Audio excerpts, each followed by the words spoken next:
Hello दोस्तों, स्वागत है आपका आपके अपने चैनल बैंकर्स विजन पर।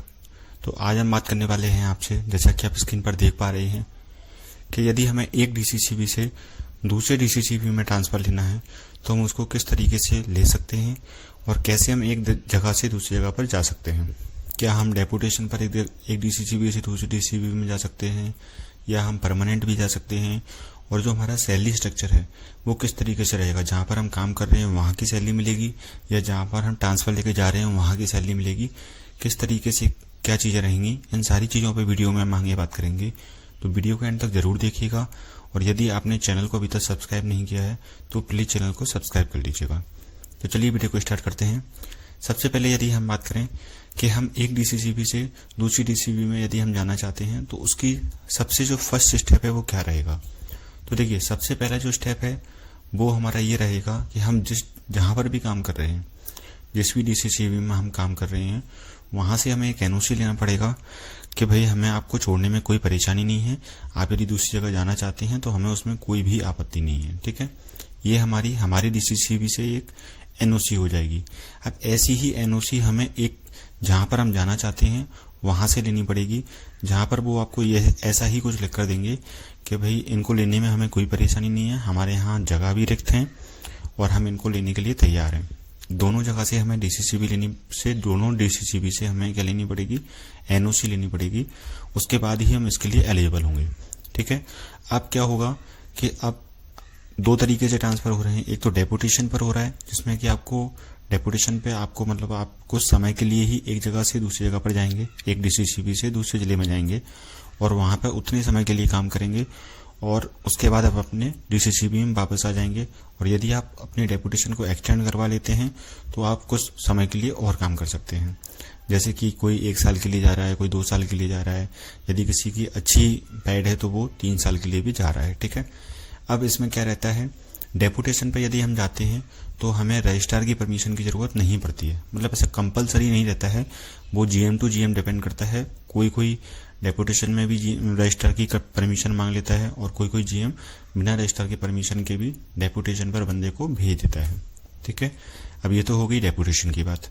अब दूसरा, यदि हमें परमानेंट एक डीसीसीबी से दूसरी डीसीसीबी जाना है तो देखिए, पहले ये ट्रांसफ़र आज से 2 साल पहले 3 साल पहले ये ट्रांसफ़र हुए थे, जिसमें काफ़ी बंदे एक जगह से दूसरी जगह पर गए हैं और अपनी जॉब कर रहे हैं। बट कुछ टाइम से अभी ये ट्रांसफ़र पूरी तरीके से बंद चल रहे हैं। ऐसे कोई भी ट्रांसफ़र नहीं खुले हुए हैं कि आप परमानेंट एक डीसीसीबी से दूसरी डीसीसीबी में शिफ्ट कर पाएँ। ठीक है, तो ऐसा अभी बंद चल रहा है।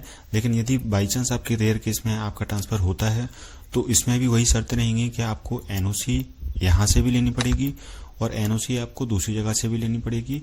बट इसमें एक चीज़ ये है कि आपको जो रजिस्ट्रार की परमिशन है वो आपको कंपलसरी रहेगा कि आपको वो परमिशन लगेगी ही लगेगी, नहीं तो आपका ट्रांसफ़र नहीं होगा। ठीक है, ये आप पक्का मान के चलिए।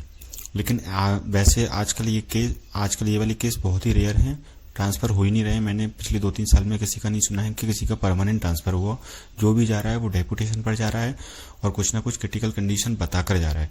डेपुटेशन पे भी आपको ऐसे नहीं भेजा जाएगा कि भाई आप का मन है तो आप जा रहे हो डेपुटेशन पे। आपको बाकायदा आपको रीजन देना पड़ेगा कि भाई आप इस जगह पर क्यों जाना चाहते हैं, क्या आपके रीजन है, क्या आपकी फैमिली में कोई कंडीशन ऐसी है कि आपको वहाँ पर आपकी नीड है, या कोई और चीज़ है, जैसे कि हस्बैंड वाइफ में वाइफ बाहर जॉब कर रही है तो उसको अपने हस्बैंड के पास जाना है, अपनी फैमिली के पास जाना है। तो ये सारे रीजन आपको उसमें दर्शाने पड़ेंगे।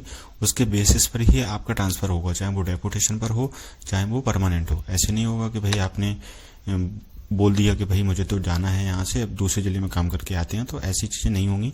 आपको तभी भेजा जाएगा जब आपको वहाँ पर जाने की कुछ नीड हो। सिर्फ पैसे के बेस पर या कुछ और नीड होगी तो उस हिसाब से आपको एक जगह से दूसरी जगह पर जाने नहीं दिया जाएगा। आई होप आपको ये पॉइंट क्लियर हुआ होगा। अब हम बात करते हैं सैलरी स्ट्रक्चर की।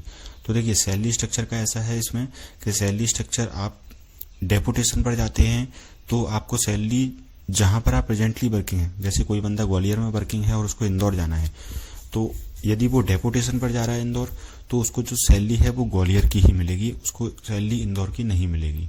ठीक है, ये बात होगी डेपुटेशन की। अब यदि कोई बंदा ग्वालियर से इंदौर जा रहा है परमानेंट ट्रांसफ़र लेके, यदि वो परमानेंट ट्रांसफ़र लेके जा रहा है तो उसको सैलरी कहाँ की मिलेगी, तो उसको सैलरी मिलेगी इंदौर की। तो उसको ग्वालियर से कोई मतलब नहीं रहेगा, ग्वालियर से उसका पूरी तरीके से नाता टूट जाएगा, चाहे वो सोसाइटी मैनेजर का हो, चाहे वो बैंकिंग असिस्टेंट का हो, चाहे कोई भी पद का लिए ट्रांसफर हो। यदि डेपोटेशन पर जाएगा तो जहां पर वो प्रेजेंटली वर्किंग है वहां की सैलरी मिलेगी, और परमानेंट जाएगा तो जहां पर वो जा रहा है परमानेंट ट्रांसफर लेके वहां की उसको सैलरी दी जाएगी, वहीं के उसके भत्ते वगैरह जो भी हैं वो वहां के हिसाब से दिए जाएंगे।